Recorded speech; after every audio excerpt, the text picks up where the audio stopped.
gracias. Dale gracias por su amor. Dale gracias por su misericordia. Dale gracias por su presencia. Gracias, Señor. Gracias, Señor, porque si estamos aquí es porque tú lo has permitido. Si estamos aquí es porque algo glorioso tú tienes para nuestra vida. Por eso en esta noche, Señor, nos rendimos ante ti. Nos humillamos, nos rendimos. Porque cuando estamos débiles, tú fortaleces nuestra debilidad. Tú te haces fuerte en nuestra debilidad. Cuando hay poca fuerza, vienen nuevas fuerzas. Cuando hay soledad, tú vienes a traer compañerismo, amor, paz, esperanza. Por eso, Señor, te damos gracias. ¿Cómo no vamos a darle gracias a aquel que fue a la cruz del Calvario por nosotros? ¿Cómo no le vamos a dar gracias a aquel que perdonó todos nuestros pecados? ¿Cómo no vamos a darle gracias a aquel que sana todas nuestras dolencias? ¿Cómo no vamos a darle gracias a aquel que rescata del hoyo nuestra vida? Aquel que nos corona de favores, de misericordia. ¿Cómo no vamos a darle gracias? Así cuando estábamos perdidos en nuestros delitos y pecados, cuando éramos condenados por la sociedad, por nuestros hechos, tú, Señor, no miraste a otro lado, sino que nos miraste. Tuviste compasión, tuviste misericordia. Gracias, Señor. Toda la gloria, Señor, es para ti, solo para ti, Señor. En tu bendito nombre, en el nombre de Jesús, te damos gracias, Señor. Y juntos en victoria te decimos amén y amén. Dale un fuerte aplauso al Señor, fuerte, fuerte.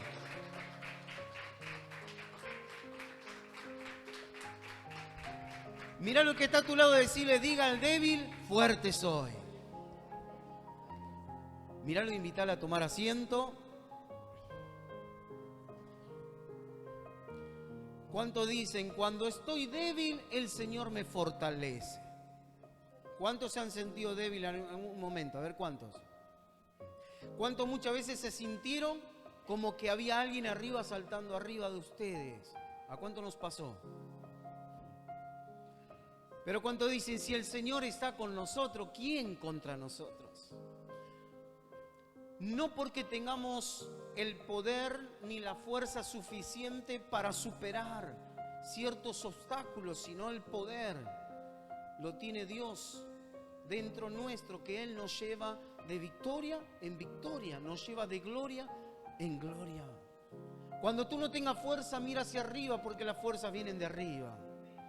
Cuando estés pasando por un momento difícil, no mires hacia abajo ni agaches la cabeza, porque la solución viene de arriba. Cuando hay una enfermedad, no te mires el cuerpo, mira de a dónde viene la solución, que viene de arriba. ¿Cuántos dicen, voy a mirar hacia arriba? Vamos a abrir la Biblia en el libro de Segunda de Reyes, capítulo 4, versículo 1. Reyes, capítulo 4, versículo 1.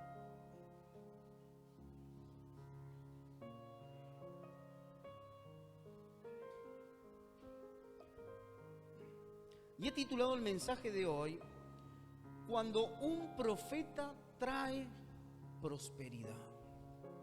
Mira lo que está a tu lado y decirle, si hay un profeta, míralo y dile, si hay un profeta verdadero, va a traer prosperidad sobre tu vida. Y lo vamos a ver en la palabra. ¿Cuánto quieren prosperar? Porque Dios te prospera en todas las áreas de nuestras vidas. Nos prospera en las relaciones, nos prospera económicamente, nos prospera en todo lo que estamos necesitando. Dios tiene para cada uno de nosotros una prosperidad integral. En la antigüedad se buscaban a los profetas para tener la dirección de Dios, de saber, aún los reyes, personas de autoridad, buscaban a los profetas y le decían: ¿qué hacemos? ¿Salimos a la guerra o no salimos? El profeta consultaba a Dios y el profeta venía y le decía: sal a la guerra porque el Señor le va a dar la victoria. O les decía: no salgas a la guerra porque van a perecer. Todo aquello que escuchaban, lo que el profeta le decía, prosperaban, tenían victoria. Y si no salían a la guerra porque el profeta le dijo que no lo hagan, sus vidas eran guardadas. Porque el profeta no va a hablar algo que a él le parece, sino que va a hablar lo que Dios le dice que tiene que hablar. Y fijémonos lo que dice ahí, Segunda de Reyes, capítulo 4, versículo 1. Una mujer de las mujeres de los hijos de los profetas clamó a Eliseo diciendo: tu siervo, mi marido, ha muerto, y tú sabes que tu siervo era temeroso de Jehová, y ha venido el acreedor para tomarse 2 hijos míos por siervos. Y Eliseo le dijo: ¿qué haré yo? Declárame qué tienes en casa. Y ella dijo: tu sierva ninguna cosa tiene en casa sino una vasija de aceite. Él le dijo: ve y pide para ti vasijas prestadas de todos tus vecinos, vasijas vacías, no pocas. Entra luego y enciérrate tú y tus hijos y echa en todas las vasijas, y cuando una esté llena, ponla aparte. Y se fue la mujer y cerró la puerta, y encerrándose ella y sus hijos, y ellos le traían las vasijas y ella echaba del aceite. Cuando las vasijas estuvieron llenas, dijo a un hijo suyo: tráeme aún otras vasijas. Y él le dijo: no hay más vasijas. Entonces, ¿qué pasó? Cesó el aceite. Vino ella luego y lo contó al varón de Dios, el cual dijo: ve y vende el aceite y paga a tus acreedores, y tú y tus hijos vivid de lo que quede. Esto es impresionante, porque lo que Dios hoy va a mostrarte te va a llevar a reflexionar la importancia que tiene cuando escuchamos lo que Dios tiene para nuestras vidas. Cuando es un profeta de Dios, te va a hablar lo que está escrito. Lamentablemente hoy hay profetas por todos lados y no todos vienen de Dios. Muchas veces lo usan como marketing, como un título, pero cuando viene de parte de Dios, te va a decir lo que Dios tiene. Esta mujer sabía a quién estaba clamando, gritando. Pasaba el varón de Dios y ella comenzó a gritarle. Y fíjense lo que dice en el versículo 1: una mujer de las mujeres de los hijos de los profetas clamó a Eliseo diciendo: tu siervo, mi marido, ha muerto, y tú sabes de que tu siervo era temeroso de Jehová, y ha venido el acreedor para tomarse 2 hijos míos por siervos. El esposo de esta mujer murió y era uno de los profetas también. El problema es de que este hombre, como tal vez nos puede llegar a pasar a muchos de los que estamos aquí, tal vez conocemos mucho a Dios, pero ignoramos lo que es administrar bien la economía en casa. ¿A cuánto le ha pasado? ¿Cuánto usaron la tarjetita? Pásala en un pago, vamos, pásala en un pago. ¿En cuántos pagos? En 3, en 4, no pasa nada. Este hombre era un profeta de Dios, pero no sabía administrar económicamente sus bienes, su familia. Y cuando él muere, ¿qué hizo? Les dejó deudas. Y ella, ¿qué hizo? Clamó ¿a quién? Al varón de Dios, para que le pueda orientar, para que le pueda guiar, para que le pueda ayudar. Ella acudió a la persona correcta. Ella no se largó a llorar ante el acreedor. ¿Cuántos están aquí? Ella no se largó a llorar ante la imposibilidad de que no iba a poder pagar o que le iban a llevar a los hijos. ¿Por qué? Porque le iban a sacar a los hijos por 7 años y lo iban a tener esclavitud hasta que en esos 7 años iban a pagar las deudas. ¿Se imaginan a sus hijos 7 años trabajando gratis por un error de papá o de mamá? ¡Qué maldición!, ¿no es cierto?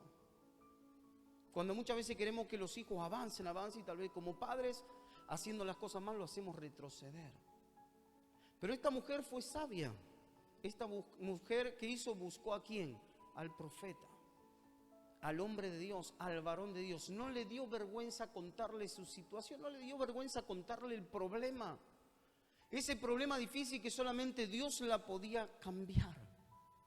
Y fíjense lo que dice en el versículo 2. Y Eliseo le dijo: ¿qué haré yo? Declárame qué tienes en casa. Y ella dijo: tu sierva ninguna cosa tiene en casa, sino una vasija de aceite. Algo tenía. El problema es que muchas veces tenemos algo en casa, pero necesitamos que alguien nos oriente en cuanto a lo que tenemos. En el versículo que sigue, versículo 3, él le dijo: ve y pide para ti vasijas prestadas de todos tus vecinos, vasijas vacías, no pocas. Entra luego, enciérrate tú y tus hijos y echa en todas las vasijas, y cuando esté una llena, ponla aparte. Y así comenzaron a hacerlo, obedecieron. El profeta, fíjense lo que hizo el profeta la orientó, no solamente a que pueda tener un trabajo, sino que también la orientó para que tenga una devoción de tal manera que iba a poner a trabajar, tuvo trabajo para ella y para sus hijos. No solamente que prosperó ella con sus hijos, sino que luego le dice: ahora bien, has prosperado, todas se han llenado, ahora ve, véndelas, paga a tus acreedores, paga a aquellos que debes y vive tú y tus hijos. Con esto le dio orientación, le dio un trabajo, le dio una vocación, porque fue al lugar correcto. Muchas veces hay familias enteras que tienen una mujer de Dios en casa, un hombre de Dios en casa, pero por la falta de honra a esa persona que tiene la palabra de Dios, la familia vive en pobreza, en enfermedad y en escasez. Si tan solo Dios necesita a una persona, asimismo como la maldición entró en el hogar a través de una persona que llevó al hogar algo robado, algo hurtado, y entró la maldición. Así como la maldición entró por una infidelidad, por un adulterio, por una fornicación, y entró la maldición en el hogar, asimismo por alguien puede entrar también la bendición de Dios. Dios necesita simplemente una persona que le crea, a una persona que realmente le crea con todo su corazón. Jesús fue una de las personas más rechazadas, no simplemente por la sociedad, sino por su familia. Y fue Jesús quien dijo que si no hay honra en el profeta, no hay honra en aquel que va a llevar la palabra, que tiene la palabra en su hogar, en su casa, entre sus parientes, si no hay honra, no hay alguien que honre a aquel que tiene la palabra de Dios, Dios nada puede hacer. Dios necesita que aprendamos a honrar a aquel que está en casa, que es la mujer o el hombre de Dios, que va a traer dirección a la familia. Recuerden, así como la maldición entró por un hombre, la bendición entra también por uno. Y ese uno luego se multiplica y luego son dos. Y luego es el matrimonio estable, el matrimonio firme. Luego son los hijos y luego está la casa firme. Porque una casa que está dividida, una casa que está ahí, uno hacia adelante, el otro que tira para atrás, es una casa que está dividida y no prospera, no avanza, no se mantiene en pie, al contrario. El primer problema que viene, la casa se cae. Y fijémonos lo que dice en el libro de Marcos, Marcos capítulo 6, versículo 1. Marcos capítulo 6, versículo 1.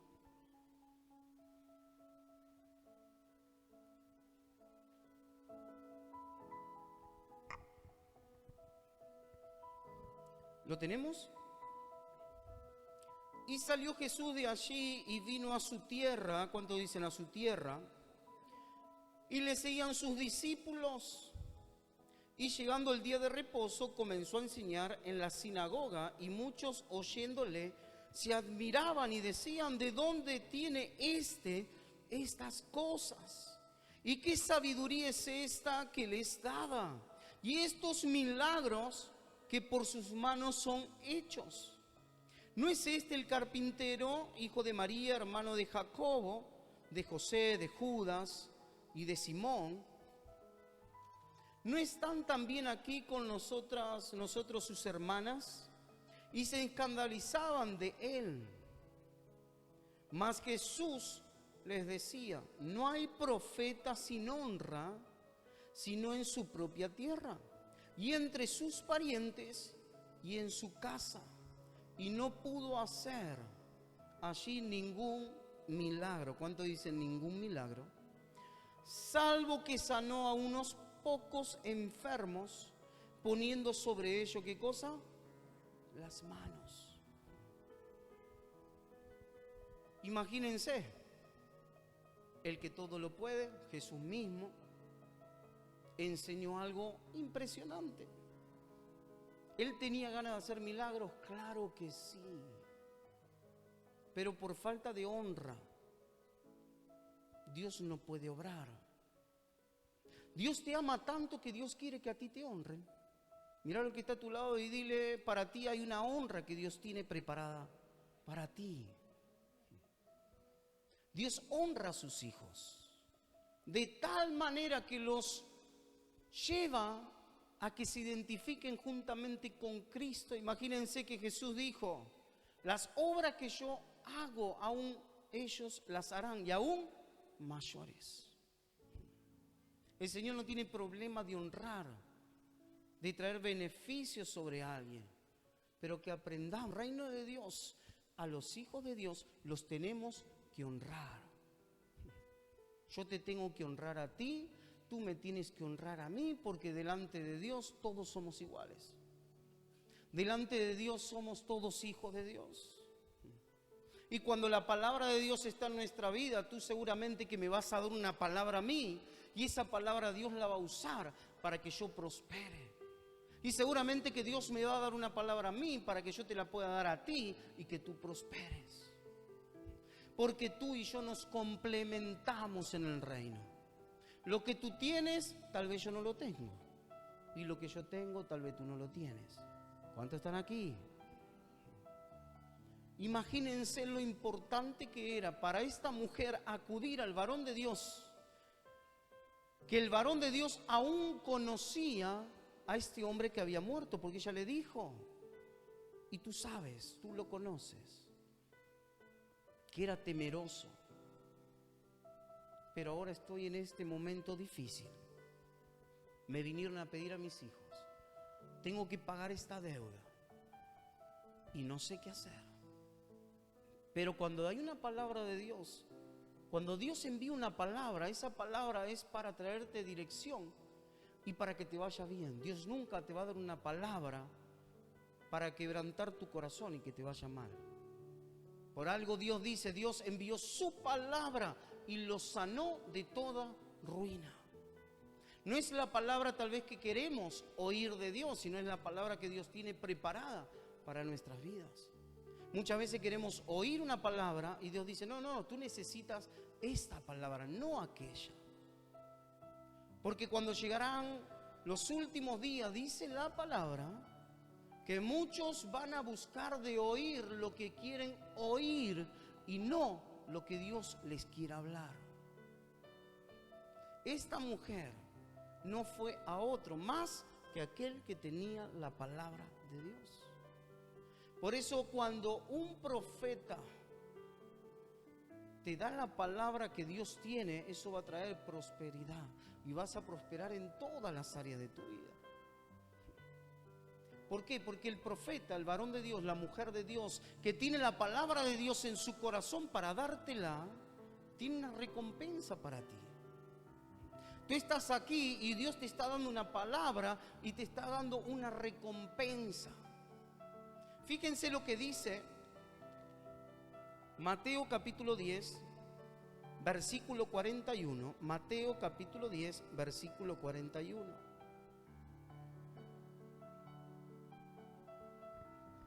Por eso dice la palabra de Dios que el pueblo de Dios perece porque le falta conocimiento.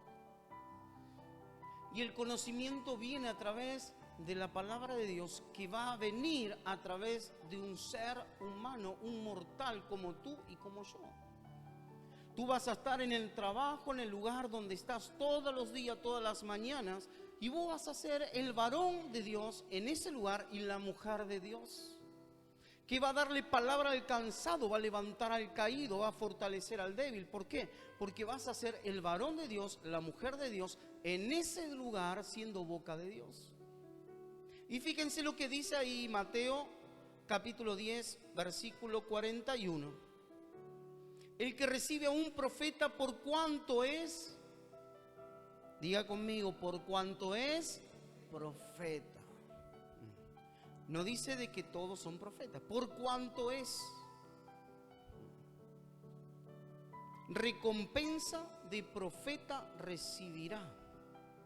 Y el que recibe a un justo, por cuanto es justo, cuando dicen recompensa de justo, recibirá. El que recibe un profeta, aquel que tiene la palabra de Dios, va a haber una recompensa para esa persona. Dios te va a recompensar cuando la palabra de Dios esté en tu corazón, y todo lo que está ahí en el corazón tú lo vas a comenzar a hablar. No serás tú, sino que será la palabra de Dios en ti. Dios te va a hablar en favor de otra persona para que esa persona se levante, tenga esperanza, pero el espíritu que va a usar siempre, la palabra. No va a usar algo místico o algo que soñé anoche. No, el espíritu va a usar la palabra, porque es la profecía más segura. Cuando alguien viene con la palabra de Dios sobre tu vida, o aún más, cuando tú tengas que hablarle a alguien y tú usas la palabra de Dios, vas a tener el respaldo de Dios, y esa persona que va a recibir de ti, recompensa. El matrimonio quebrado, a punto de separarse, pero tú vienes con la palabra de Dios, y la palabra de Dios dice que lo que Dios unió no lo separa el hombre. ¿Quién lo dijo? Dios, no lo dijiste tú. Y la recompensa de Dios viene porque tú soltaste la palabra. Por algo el pueblo perece, porque le falta conocimiento. Y el conocimiento que tenemos que tener como hijos de Dios es que si la palabra de Dios está en nuestra vida, vamos a ser esos hombres y esas mujeres que vamos a llevar a otro esperanza y recompensa. Cuando tú le predicas a alguien y esa persona escucha lo que tú le estás diciendo, tú le estás dando una esperanza, le estás dando una recompensa. Porque tú no hablas tu palabra, tú vas a hablar la palabra de Dios. ¿Y Dios qué hace contigo? Dios te honra. Jesús siendo Dios, en otros episodios resucitando muertos, abriéndole los ojos a los ciegos, levantando al paralítico, pero por falta de honra, Él no pudo hacer ningún milagro. ¿Saben lo que significa que Dios no puede hacer un milagro? No pudo hacer nada, dice, salvo algunos sanó. Y fíjense que diferenció milagros de sanidad. Milagro es una cosa, sanidad es otra. Dijo, salvo algunos que tuvo que imponer las manos. Y eso él lo hizo ¿para qué? Para que vean que él tenía el poder para hacerlo, pero más que eso no podía hacer, porque no había honra para su vida. Imagínate tú despertar en la mañana sabiendo de que el favor está sobre tu vida. Y tú llegas al lugar de trabajo y encuentras a un compañero de trabajo, ahí abatido, sin fuerza, sin esperanza, y tú le das una palabra que viene del corazón de Dios. Esa persona se levanta, esa persona se restaura, esa persona tiene esperanza, esa persona va a decir en un momento, le doy gracias a Dios, porque tú me diste una palabra y esa palabra fue exclusivamente la que estaba necesitando. Y gracias a eso no me quité la vida. Gracias a eso pude salir de las deudas. Gracias a eso restauré mi familia. Gracias a una palabra de Dios que vino de tu boca. Pero ¿quién te la dio? La dio el Señor. Esta viuda no solamente que pudo retener a sus hijos, no entregarlos a cambio de una deuda, sino que tuvo dirección, prosperó, tuvo un oficio y aún más, pagó, vivió con sus hijos, prosperó hasta el final. ¿Por qué? Porque Dios, la buena obra que comienza en ti y en mí, la comienza y las perfecciona hasta el final. No es que comienza algo contigo y luego te deja, arréglate, no. Los padres saben lo que es ayudar a sus hijos y siempre están buscando, aunque los vean que están bien, siempre quieren ayudarle porque los aman. Así es Dios. Así es el Señor. Dios va a poner en ti una palabra. Tal vez tú estás orando a Dios por tu familia, por tus seres queridos y parece de que no hay respuesta. Pero tú nunca te canses de hablar la palabra de Dios. Nunca. Aunque seas resistido o rechazado, aunque no te entiendan. A Jesús mismo le decían, hey Jesús, ¿por qué no te vas a hacer milagro a otros lados? Lo querían enviar a Judea. ¿Saben por qué? Porque en Judea lo estaban esperando a Jesús para matarlo. Miren sus hermanos cómo eran. Y es mentira del diablo de que Jesús no tenía hermanos de sangre. Eso es mentira del diablo. Él tenía hermanos y hermanas de sangre. Hermanos y hermanas. Y aún así, viendo lo que él hacía, no creían en él. Pero ¿saben qué? Tengo una buena noticia para ti. Porque cuando llegó el momento donde él tuvo que entregar su vida en rescate de la humanidad, y él dijo, consumado es. ¿Sabe lo que terminó pasando? Sus hermanos, su familia se convirtieron, dejaron la ignorancia, porque él sabía dónde tenía que ir. Y en el aposento alto, donde estaban los profetas, donde estaban los apóstoles, donde estaban aquellos que se reunían, ¿saben quiénes estaban ahí? Estaba María, la madre de Jesús, y estaban sus hermanos. Los que no creían en él, los que lo rechazaban, los que lo querían ver muerto, luego se convirtieron. ¿Por qué? Porque él no bajó los brazos, al contrario. Él dijo, hay una sola comida que tengo yo, que es hacer la voluntad del que me envió y que acabe su obra. Él estaba determinado en algo, y cuando tú te determinas en algo, él se ocupa de tus necesidades. Él se ocupa de tu familia, él se ocupa de tus hijos, él se ocupa de todo lo que tú y yo tal vez no podemos hacer. Cuando tú te ocupas de su reino y su justicia, todo viene por añadidura. ¿Cuánto lo creen a eso? ¿Cuánto dicen, Dios me va a bendecir, Dios me va a prosperar como lo hizo con la viuda? Porque siempre voy a estar detrás de la palabra de Dios. ¿Lo creen a eso? Entonces, como está, ponte de pie.